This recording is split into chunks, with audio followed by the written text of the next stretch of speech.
Hi everyone, good morning. This is Katie Hyatt. I'm at FinEquity. I'm the technology lead. Thank you so much for joining us. Good morning if you're in the Americas, and good afternoon if you're in Europe or Africa, and good evening / go back to sleep if you're in another part of the world. But I'm really excited to host this webinar today, and this comes out of a poll that we ran around a month ago to understand what your learning preferences were and what you wanted to focus on in terms of technology for women's financial inclusion. And I was both surprised and delighted to see that digital literacy got the most votes by far. It got almost twice as many as the next few subjects that people wanted to learn about. So when I talk about digital literacy today, I'm specifically talking about it in the vein of digital literacy for financial inclusion. So this could be also said to be digital financial literacy. So what is digital financial literacy? Digital financial inclusion, and I've pinched a definition that I quite liked from CGAP. So digital financial inclusion can be defined broadly as digital access and use of formal financial services by excluded and underserved populations. Such services should be suited to consumer needs and delivered responsibly at a cost both affordable to customers and sustainable for providers. There are three components of any such digital financial services: a digital transactional platform, retail agents, and the use by customers and agents of a device, most commonly a mobile phone, to transact via the platform. So I think for the last 5 years, 10 years that we've been talking about digital literacy, it's really been a catch-all. It could mean literacy, it could mean numeracy, it could mean the ability to use one's phone, it could be general UX. And to kind of place a broad label on it is not particularly helpful, because it means we can't really understand the drivers and the things that are happening at a community level. Just last month, the GSMA's Connected Women research came out, the latest Connected Women research on the gender gap, and they found that in low and middle income countries, literacy and skills are the second biggest barrier to women's mobile phone ownership. And across Asia, this was actually the #1 barrier. For mobile internet globally, the #1 barrier for women using a mobile phone for women accessing mobile internet was digital skills. So, this has increasingly become a focus. We know that even within the World Bank Group, this large, multi-billion-dollar project, Moonshot for Africa, digital skills are now one of their 6 core components. We often talk about digital literacy as if it is a post-launch instructional process, but over the last few years, this narrative has shifted, and the importance of it has really been felt. It's not just a side note and something that can be looked at after the product or service is developed, if we don't want to exacerbate the gender gap further. So without further ado, I'd like to introduce you to our panelists today. First up, we have Susan Mbogo, who leads the marketing and communications team at Wave Money, coordinating brand communications and execution of company strategies across multiple channels. Prior to joining Wave Money, Susan was based in Nairobi, where she held several roles in business development, product innovation, and channel management, with a focus in the areas of mobile banking, mobile payments, and emerging market entry strategy. She is passionate about developing and scaling simple, affordable, and locally relevant technology to fast-track the development of emerging markets, which led her to her involvement in Shui-To, which she'll talk about today. Shui-To is a financial education mobile gaming app. It means grow gold in Myanmar, and it aims to educate women on complex financial concepts in a simple, fun, and memorable way. Following that, we'll hear from Brett Matthews, who's the founder and executive director of My Oral Village, a social enterprise which is dedicated to bridging the informational gap between financial service providers and illiterate or oral individuals.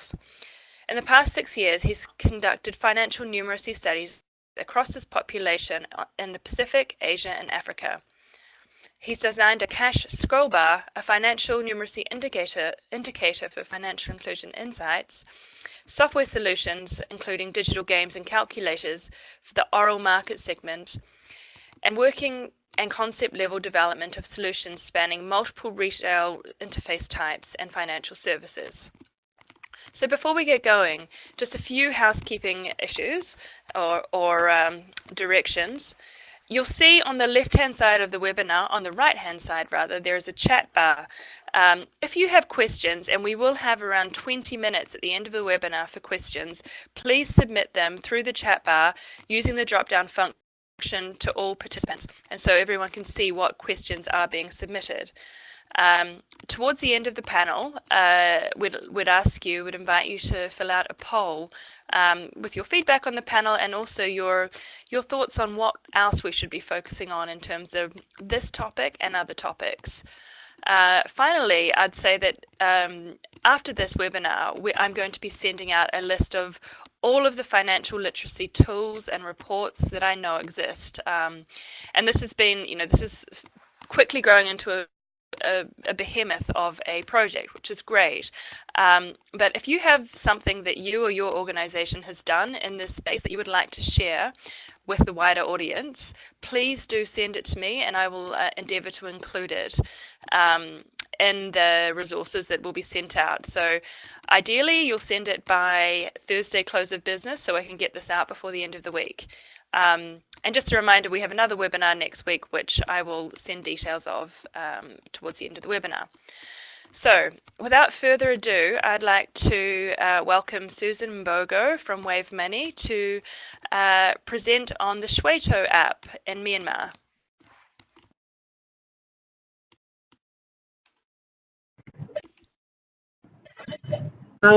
Thanks, Dr. Yasmin. Hi, everybody. So thanks, Hoffing, by the way, that was a fantastic introduction. So just talking about Shweto. Shweto is a gamified digital financial literacy app that was developed at Wave. But before I talk about Shweto specifically, I'll just give you some background information about the mobile money, the mobile. Can you speak up, Susan?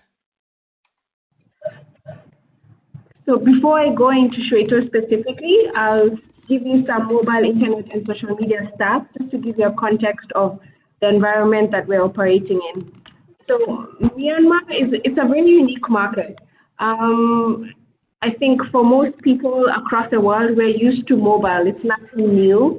But in Myanmar, it's one of those last few markets where mobile is still new. So there'd been a local operator in the market since about 2008. That was the government operator, MPT. But really, GSM and telco started from a consumer perspective in 2014 when Telenor and Ooredoo launched in about Q3, Q4. Ooredoo launched first, then Telenor.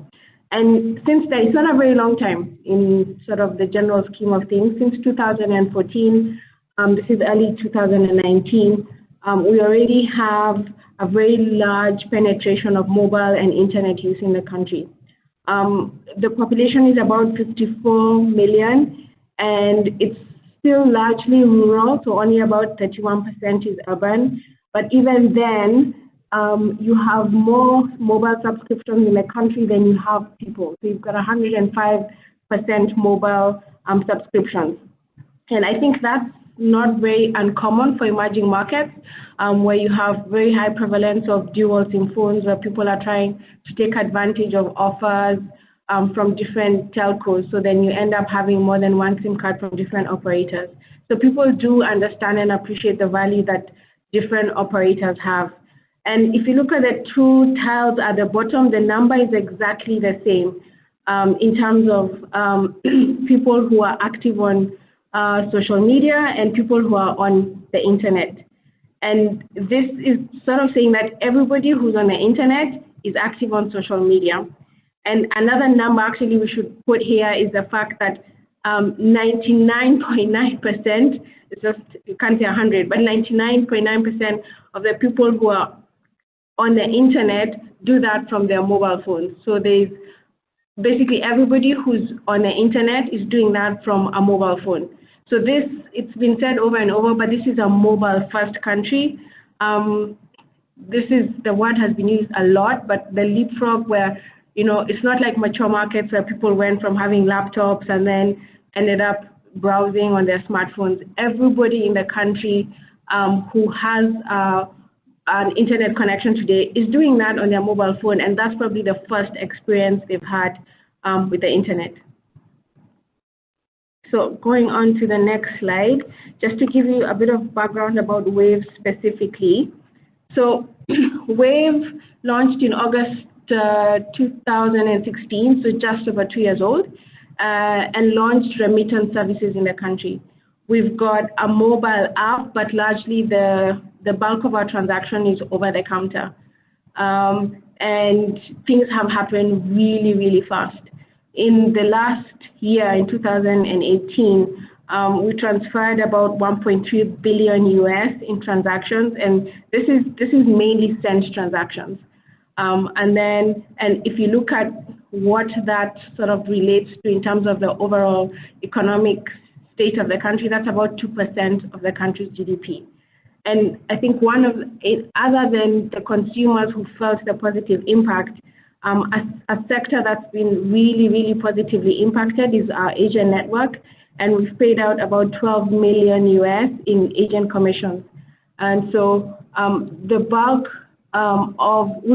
it's interesting, we've seen a lot of our agents say that when WAVE first started, they didn't really understand it, but they signed up because it sounded like they were entrepreneurial, and they signed up because it sounded like the next big thing. And now when you speak to them, they say the revenue they're making from WAVE actually is higher than the revenue they make from selling soft drinks or cooking oil or other FMCG products. And so you've got, other than just consumers saying that it's changed their lives in terms of the money they save, not having to travel home, and how much safer they feel being able to transact and send money over a mobile channel. I think the contribution that mobile financial services has had to the SME sector has also been pretty incredible. In terms of women and how we ended up creating an app for women, women are the financial managers in Myanmar. We have a joke, we say that women are the CFOs, and that has two meanings. It's the chief financial officer, but it's also the chief family officer, and those roles, the F's in that intersect, because women manage money. They manage money at home, they run businesses, so even if you have a business that's officially licensed and owned by a man, most of the time you'll find it's a woman running it. And when it comes to employment, whether it's formal, informal, or somewhere in between, you'll find most of the women working there are women. And WAVE is no exception. I think in our head office here, we have about 51% of the workforce here is female. And that's something you find that's pretty common. And so the WAVE Money vision is to create a fairer future for Myanmar. I think we all recognize the impact that financial inclusion has and how much it helps to have access to formal and regulated financial services. So having this as a vision, we've worked with several partners like Save the Children, World Food Program, and Myanmar Economic Bank to roll out financial services to the populations in the country who haven't been banked, who haven't had access to formal financial services. So going on to the next slide, how we ended up working on Treto was a collaboration with UNCDF and the Australian Department of Foreign Affairs and Trade. They very strongly understand and appreciate the value of having digital literacy and financial literacy in a market like Myanmar. And so we work together. They've got massive experience from projects that run across the world. And WAVE is the #1 mobile financial service in the country. So it was a perfect match. And so we worked on this app to create Shweto, which the objective of this app is to target low-income women. And these are women who, they don't make that much money. they haven't been to school. They support their families a lot of the time. So like if you look at me and some of the women we're focusing on, they work in government factories. They grew up in rural parts of Myanmar and then moved to the big city and gone with this dream and this hope of making money, and they tend to be the breadwinners in their family. So at a really young age, they're the breadwinners with massive responsibility.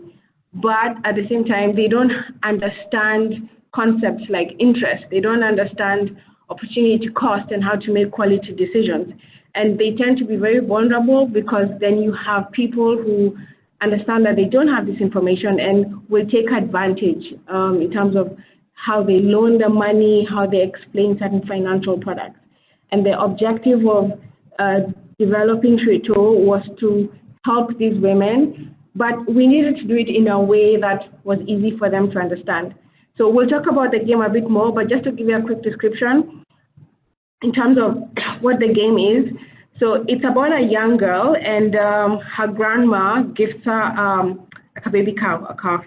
And then throughout the levels of the game, she's challenged and she has to make decisions about which suppliers to buy from, how to take a loan, and just to basically grow her business. And by the end of the game, she's got this really successful business. She's expanded her dairy farm, and then she ends up buying her own home. So I'll just go to the next slide and talk a bit more about, looking back in terms of what did we get right, and then we'll also talk about, looking back, what are some of the challenges we've had and what are the learnings that we've had through this process. I think one thing that we definitely got right was the game conceptualization and design. We were very clear that we weren't talking to just everybody in Myanmar. We were talking to a very specific group. Yes, and even saying women, 51% of the population is still huge. So we're talking to low-income women who have not very high education in terms of the schooling, who do not, they have smartphones, because smartphone penetration is 85% in the country, but they may not know how to use their smartphones. They are unbanked. They do not have quality access to financial education. So this is the profile of women we're looking at, and they're definitely local. And so we needed to create an application that catered to this and would resonate and connect to this target group. And so one of the things that we were very clear we wanted to do was to follow a human-centered design process. And actually, I'm here with my colleague, Florence, who was the head of product at the time. I will just take literally 3 minutes and just go over the process of how we developed Shweto. It was quite an interesting journey and a great learning curve.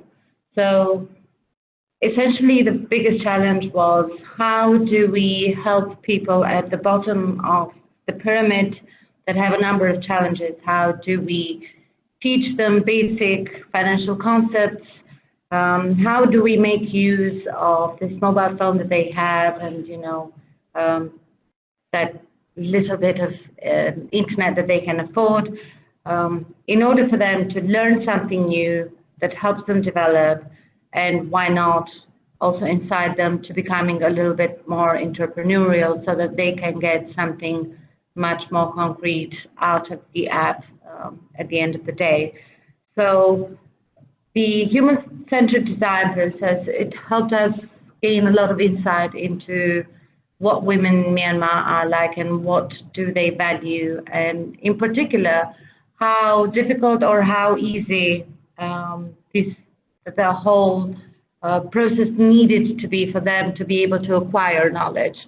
So the challenges were, how do we gamify our app? Because everybody wants to, they prefer games and gamification as a way of learning. They want something that doesn't challenge them intellectually. So something that doesn't really involve them thinking that are they good enough or are they not good enough. Something that provides them with a tool that requires no previous knowledge of any kind. Something that is simple and that basically evolves just like a small fairy tale or just like a story.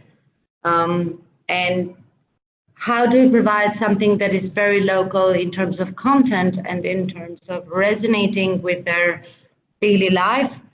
And how do we try to make this at least a little bit funny so that it doesn't come with a lot of emotional investment? We're talking to women who are tired most of the day, doing daily chores, taking care of their family, so we don't want any more emotional burdens on them. So essentially, where we focused was on 3 points. Number one, on simplicity, and that's why there is almost no barrier to sort of getting access to the game in terms of it doesn't require any specific data for the customer to be able to enter. It doesn't require for any details except for the phone number. And if they would like, just enter their just a few more details about what their name is and what their gender is.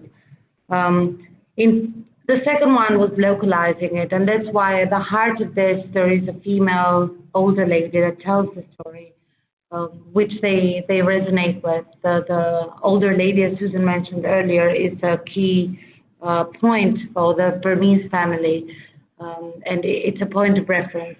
So having someone to resonate with that character would give some deep meaning, but also some authority figure without necessarily making it, too dominant, because the whole story revolves around growing a little calf and making it, and growing it into a cow and essentially using it for making money and getting entrepreneurial of it. And through this little games, what we try and what we tried to do was provide for a simple way to the idea of what a transaction is. And then use things like the basic concept of saving money, and then move to more complicated concepts of savings and investments, and eventually taking a loan.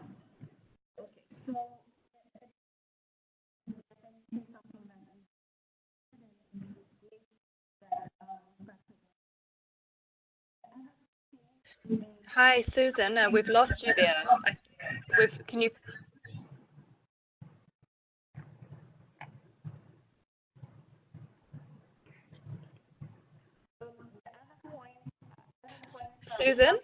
Susan, we've lost you there. Can you please, I think, go back about 15 seconds? Okay. Yeah. So we're just out of time almost for you. So if you just wanted to perhaps talk about the challenges and learnings as you close out. Okay, sure. We one thing that hit us pretty significantly is the fact that we were talking about distributing a digital literacy app to a segment of women who, by the very nature of what we're trying to do, were not very comfortable online. And so if we look at the way we sort of started out doing this is digital campaigns. We run digital campaigns on Facebook, like Facebook Install Ads and other types of digital campaigns. But, this audience was not as savvy, because that's exactly what we're trying to do. And so we ended up having a situation where we've had massive interest in the app, but the target group of people did not have a platform that they could actually go and download for themselves. And looking back, what we realized was that working with partners So there's an NGO in Myanmar called MEDA, and so they're like-minded and they have similar objectives. And working with them and doing face-to-face below-the-line activations, that became one of the best ways that we were acquiring customers. I've got a picture on that slide of a group of women, and this is an event we had with MEDA where there were 33 women in the event who are being trained, and by the end of that event, all 33 women had downloaded the app, and all 33 women had signed up to be Wave Money agents. This, BTL continues to be one of the most effective ways to get users to download the app and to understand the app, because it's a new concept for them. It's something that they're not used to doing. So we sort of took for granted the fact that they would be as comfortable self-registering and sort of understanding for themselves what the app is for them.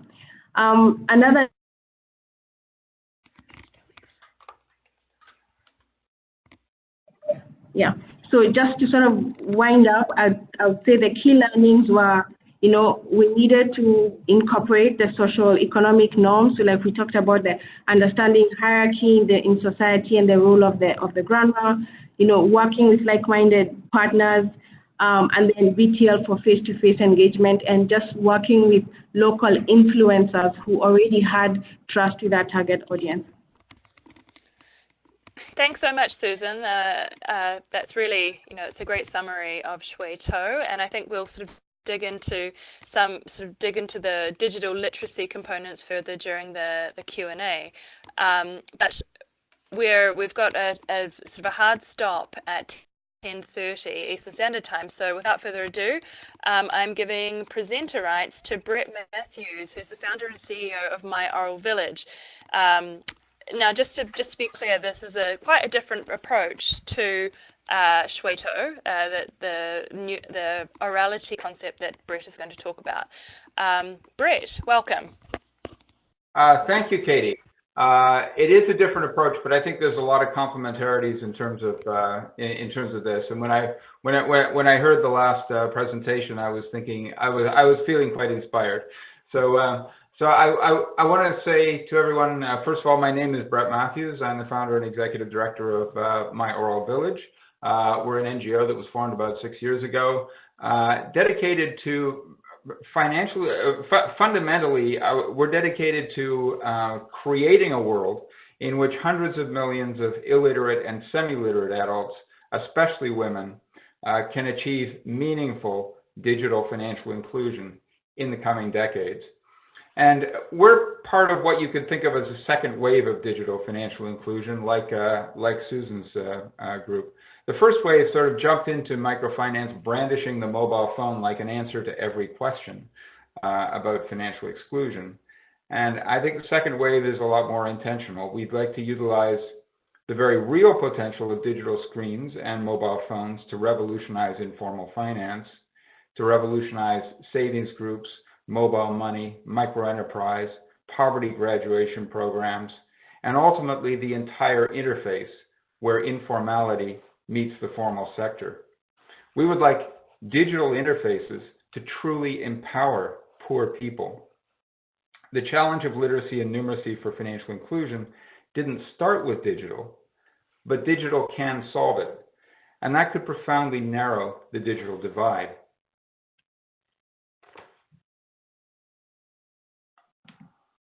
So imagine not being able to decode text or numbers. Imagine having to live in our modern world if you either hadn't been to school or have attended a few years of rural primary school, where your parents waited impatiently to take you out and put you into a more useful role like caring for younger siblings at home or growing crops. A decade ago, I did some consulting at Microsave at a regional rural bank in Uttar Pradesh. Near the main entrance of the first banking hall that we studied were several knots of half a dozen or so women squatting on the floor. Each time a man entered, one of them would seek his attention. If she got it, she would follow him to the nearby counter, where he would select the correct slip for her, fill it out with the help of her passbook, and direct her to the correct line. The bank had ordered staff not to fill in deposit slips for clients, so it would not be responsible for any cases of fraud or error. The slips on the counters were all of the same color and not easily distinguished if one couldn't read them. The signs for each queue were of the same color and composed only of text. How hard, I wondered, would these problems be to fix in an institution that was serving millions of rural women, well over half of whom couldn't read? Have you ever noticed 2 or 3 people clustered around an ATM, squeezed in between the privacy barriers that are built to make sure only one person uses it at a time? Or have you seen people giving their phones and their PIN numbers to mobile money agents so the agent can perform a transaction for them? None of these things are happening because poor people are stupid. If there are any stupid people in this picture, they are some of the designers, and I won't single out any in particular, from Silicon Valley and from our industry. So in terms of our work domain, I'd like to just say that our work domain is shaped around the misdiagnosis of this challenge. There's an orthodox view out there that illiteracy is very quickly dying out, and that that's a very good thing because teaching literacy to adults after their school years are over is very hard to do. The truth is actually very different. UNESCO estimates that there are about 1 billion illiterate adults in the world, of whom 2/3 are women. This number dropped between the years 2000 and 2015, for which the most solid data is available, by 4%, which is scarcely a compelling or rapid drop. And it is still rising in Africa. So no, in spite of the experts, there will be no quick die-off of illiteracy.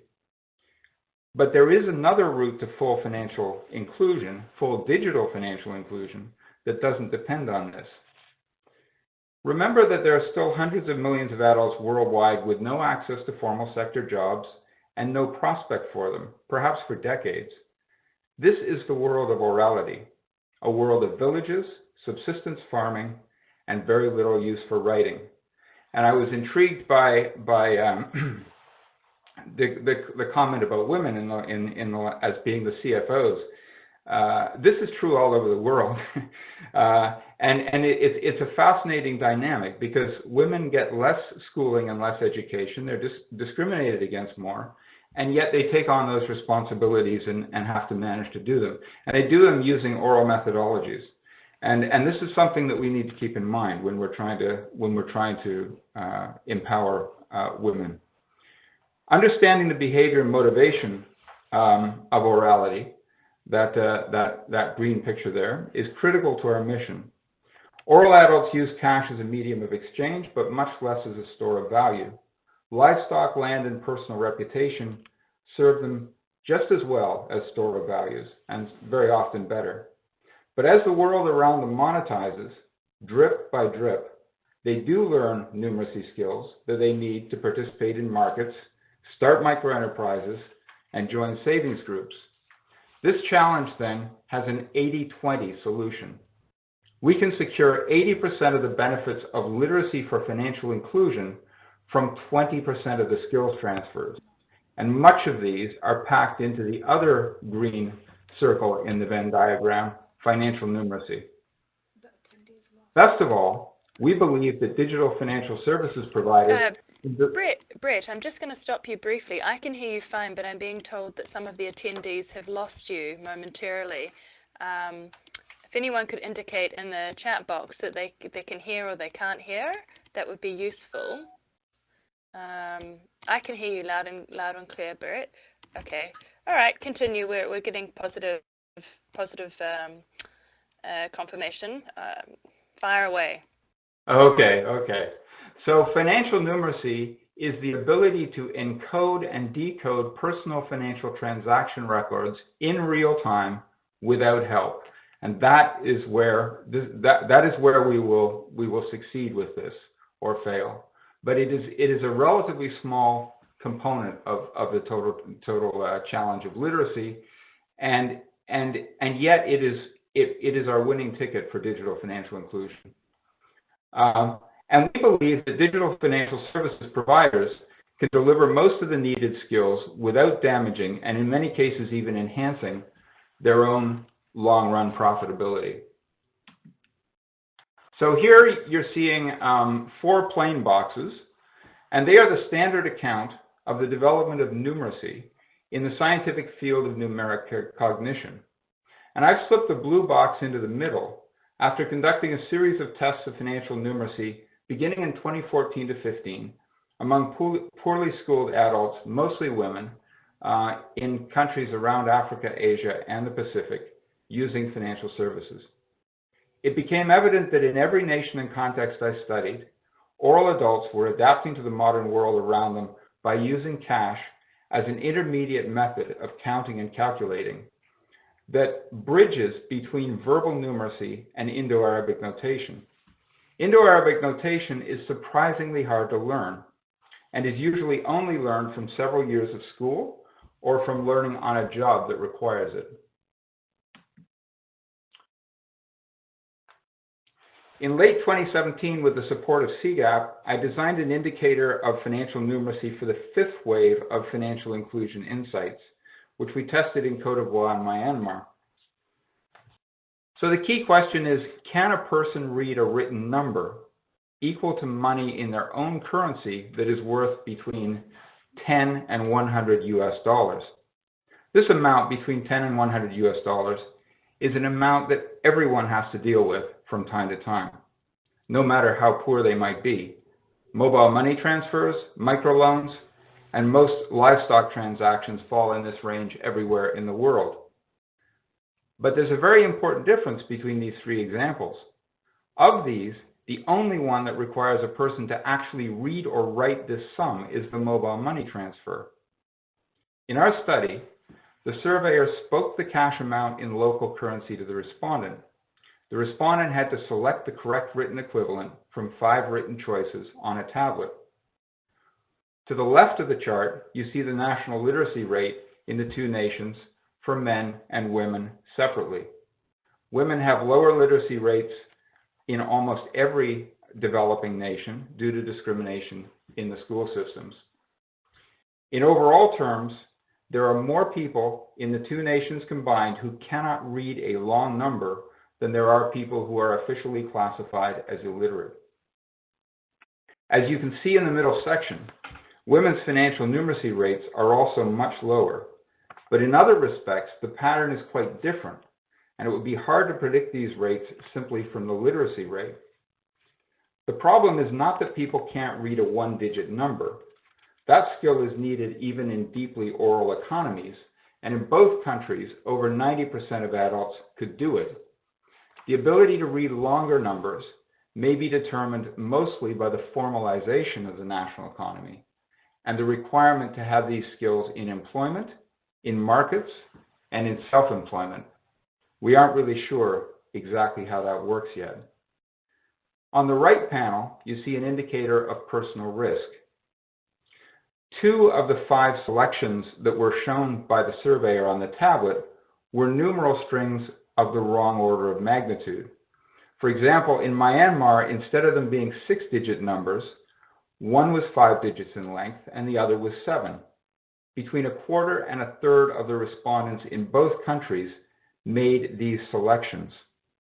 These of course are both nationally randomized surveys of approximately 3,000 adults in each country. We believe that very few people would risk entering a long number into a digital finance app if they knew they were at risk of entering a number that was the wrong order of magnitude. Based on the evidence here, as well as more exploratory research elsewhere, we feel that there may easily be about 1 billion or more adults who cannot read a long number. This has very serious implications for digital financial inclusion.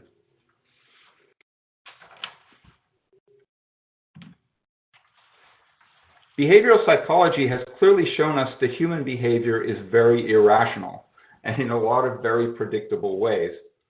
But math is still taught as if any deviation from perfect rationality is a private deficiency of the student.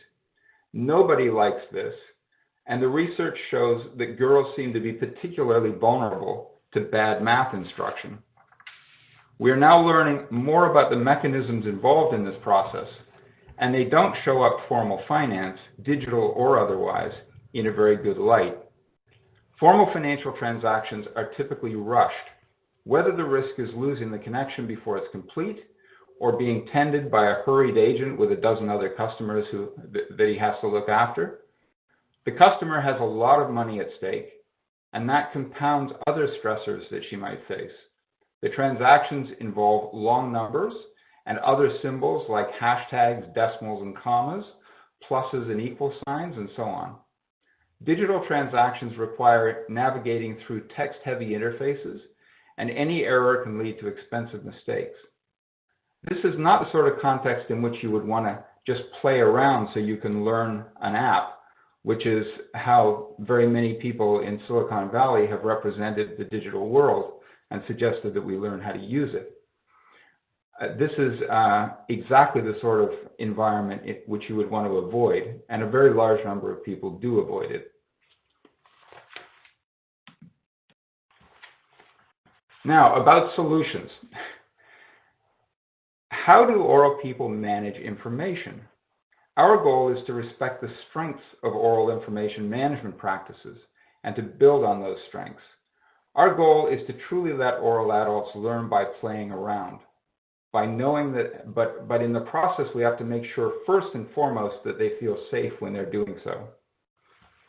Oral adults know how to count and use physical cash. They have excellent memories, and they may learn languages, for example, at a speed that would put most university graduates to shame. They pick up mnemonic cues and learn rote processes very quickly. I have seen very little evidence that they're afraid to learn, even when they are older, if they are given a fair chance to understand something. We have pinpointed from our field research 5 critical gaps in oral skill that act as barriers to digital financial inclusion.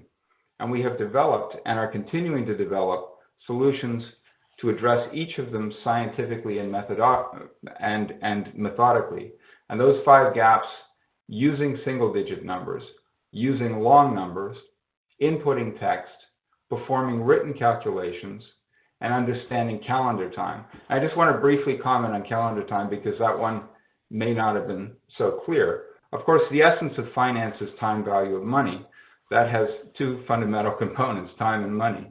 So money is represented with Indo-Arabic notation. Time is represented with modern calendars. Both of these are abstract and irrelevant in the lives of oral populations. Calendar time tends to be irrelevant more because the critical time factors that they deal with are things like livestock and harvest and seasonal and event-based time, as opposed to calendar time. So what you tend to find when you do studies of oral populations is they might have seen a calendar, they might even have a calendar in their house, but they never really use it for anything, and they don't really know how to use it. So when they encounter it or encounter date-based systems in mobile money applications, they have no idea what to do with them. So here we're looking at a situation where our approach involves a situation where human-centered design meets what we refer to as assistive technology. So the most obvious example of this is the question of cash. And on this slide, you'll see an example of a cash scroll bar for use in digital applications. Financial services do not involve the transfer of long digit strings. I know most of us believe that they do because we're just so accustomed to that way of thinking of them. They actually involve a transfer of physical cash. So why isn't this form of representation at least a choice that customers can make when they have to perform a financial transaction? And I will leave that question as it is. But suffice to say, there are 3 components to this. You can select from the cash amounts at the bottom on the lower horizontal screen. It will accumulate them in the middle, and you'll see very large and very visible the Indo-Arabic equivalent higher up, and that will change constantly in real time so that you're constantly aware of the relationship between the two. And over repeated use and repeated experience, you will gradually get to the point of actually learning Indo-Arabic notation, which is a really critical thing that people have to learn. So in the coming months, we'll be providing introductory webinars for digital financial services providers, along with diagnostic tools to assess the readiness of different market segments for digital financial inclusion, and support in developing and designing oral information management solutions to meet various specific needs. If you would like any more information about this, please send us an inquiry at the email address below. Hey, thanks so much. Thanks so much, Brett. We really appreciate that. And thanks actually to both our presenters, to Susan and Brett. I think it's interesting to look at these two approaches because they are very, very different. I mean, they both have a similar end goal of improving women's access to financial services and improving their digital experience. But their approaches to digital literacy are quite different. I tend to, in my head, I think of Wave Money as probably more of a functional approach, which is really trying to address a very specific problem in Myanmar. And I tend to look at My Oral Village as more of a sort of a foundational approach, like a broad approach to understanding the levers of numeracy and literacy. And just so, I think it was Florita who jumped on the line with Susan. She mentioned the importance of fun, which is something that I personally don't think that we really focus on enough in these learning apps and services. The fact that people need to enjoy this in order to keep using it, or it's certainly a helpful incentive. Now, I have lots of questions, and I'm seeing questions come in. So without me talking too much more, I've got a question here for Wave Money. You mentioned the focus on a specific subset of women. How did this subset break down by age? Did you find that young women were more receptive to playing a game to learn as opposed to older women? So that's for you, Susan. So the app was targeted at a socioeconomic group, not so much the gender, but yes, we do see a higher uptake amongst young women. And this one of the reasons is that younger women are already playing games. When we were going through the HCD process, we looked at lots of different games that they play, everything from, puzzle games, some play shooting games. And so, younger women are already playing games. And the other reason, other than just an existing gaming behavior, is an element of time. Older women tend to have more responsibilities in the home. And, we've looked at a few other, social media statistics that show older women find, non-utility apps as being frivolous and sort of a waste of their time. So while the app caters to a woman of any age in that social economic group, we do see higher engagement with younger women. Thanks, Susan. Now I have a question from Masala Willis, and this is really to both of you, but I'll ask Brett to answer it. So UX or user design is a big piece of digital literacy. How can we research and design cost-efficient, sustainable programs for very different audiences? And I heard Wave talk about the fact that 85% of the population has smartphones. What about the remaining 15%? With basic phones? And again, I am asking Brett to respond to this. But how do we take into account these very diverse experiences? Brett. Yeah. So first of all, I just like to note that in Myanmar, based on our own research, there's 4.5 million smartphone owners. This is as of the end of 2017, who couldn't read a long number. So there are a lot of opportunities within the Android space, especially in a country like Myanmar. At the same time, when it comes to the matter of feature phones, this is a big challenge, and I think people who have feature phones, they're going to encounter formal finance in a few ways. There are things we can do within agent shops, which I think are not getting done, and which could very helpfully be done.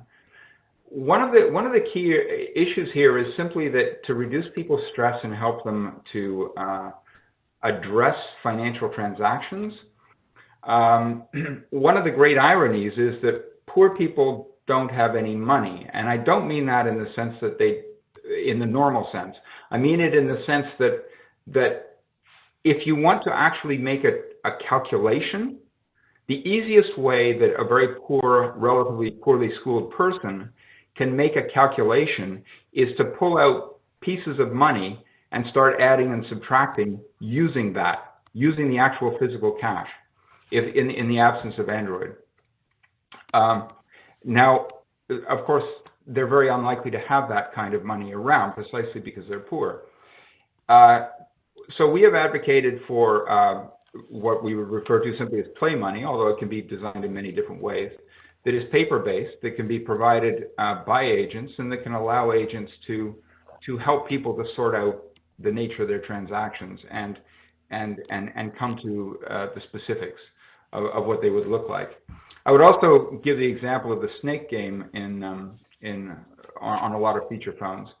You know, it's a great irony that we could easily develop cash-based systems with the level of graphic pixelation which is used in the snake game. And we've had discussions with the Gates Foundation about this. We've had discussions with a lot of people about this. Nobody knows how to get that onto a feature phone. Although, you know, and if we can find any solution to that problem, let me know how to do it. We would love to pursue that avenue. But the operating assumption at the moment is we have to bring, for the most part, we have to bring paper-based solutions to people who are currently in the feature phone world. And we also have to do things like bring Android tablets into savings groups and get people using Android that way.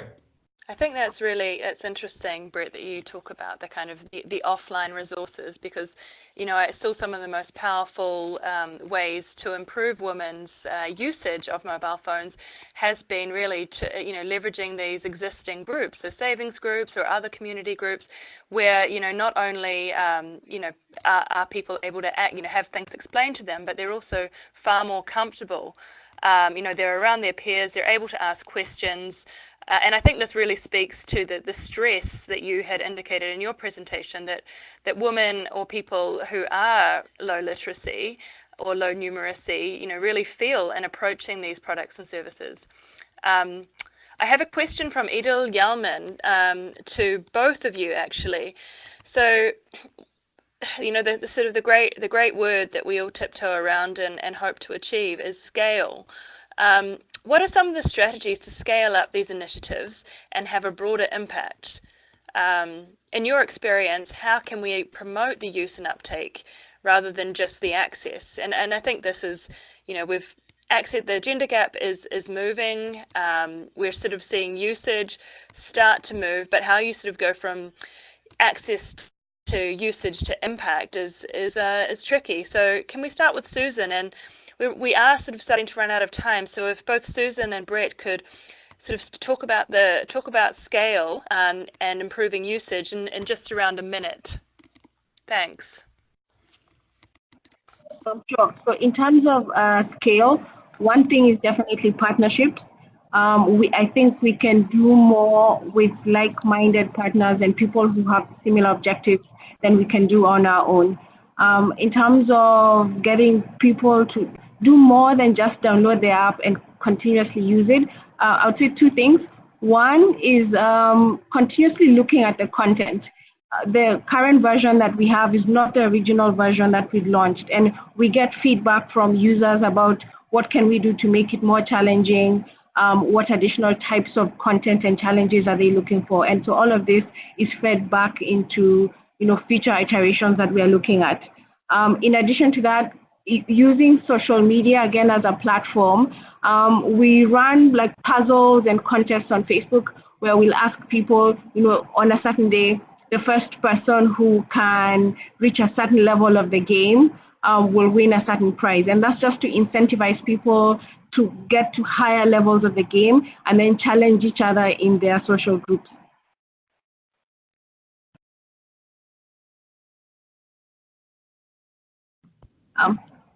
Yeah, I'm done. Yeah, so scale involves really reshaping interfaces as opposed to trying to challenge.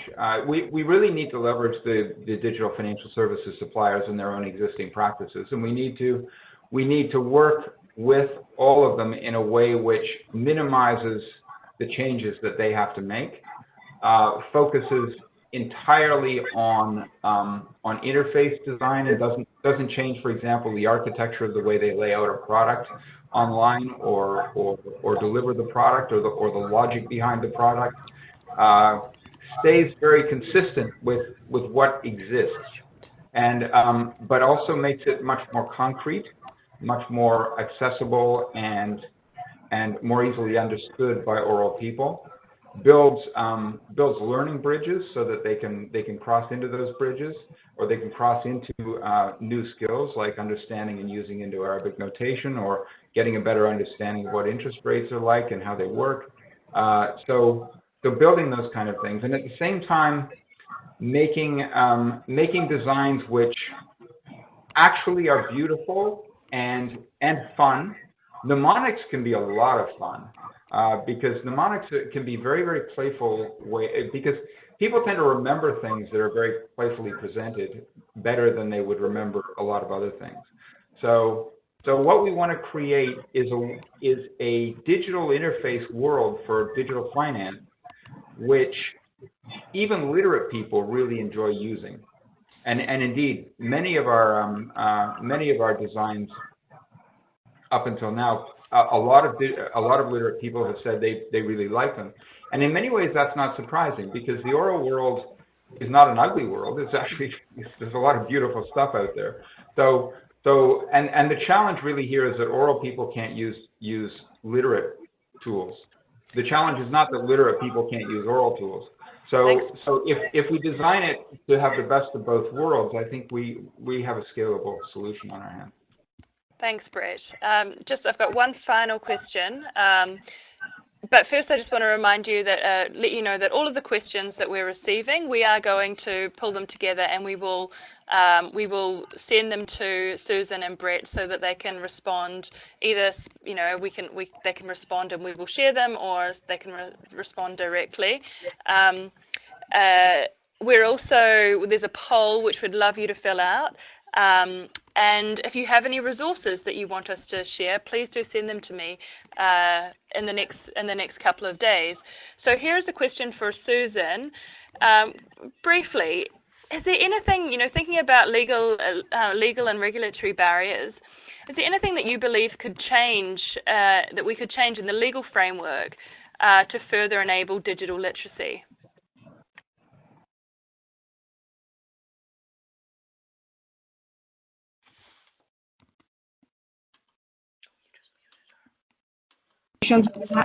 We've been having about, potentially working with government to introduce digital and financial literacy as early as possible in the curricula.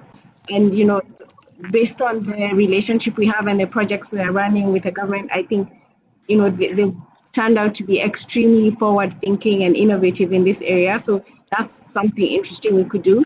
And then, tools like Shweto would actually be used as a learning tool to be able to different students have different ways they learn, and so having an audiovisual tool would actually fast track for different types of students. Thanks, Susan. I'm going to cut you off there. I have one sort of final closeout question for both of the presenters, which is really, when you think about, for the people who are implementing digital programs and digital financial services, digital literacy can be incredibly challenging as a sort of challenge, as something that they need to address. What, if you had to give in a very brief sort of 10 or 15 seconds, For people who are designing some kind of DFS for women, what is one key takeaway or suggestion that you would offer for them? What is one thing that they should absolutely do as they approach the design stage? Brett, represent things in cash, and don't focus on simplicity. Focus on the questions of extracting literate content and depicting things in a concrete manner. Fantastic. I would say immerse yourself in the customer or the user's life, which is why HCD came in very important. By the time we ended up, designing a game based on a farm, the design team actually spent an afternoon on an actual farm. And so they weren't designing from a desk. They were designing based on what they'd actually seen and how they could add this into the users' lives as something that they would be readily accept, because it's a foreign concept based on familiar concepts, if that makes sense. Thank you. Thank you both so much. So we'll be distributing the rest of the questions to our panelists. And if you have any further feedback, please don't hesitate to let me know. But I just want to thank Susan Mbogo from Wave Money and Brett Matthews from My Oral Village for presenting with us today. So a lot of time goes into putting together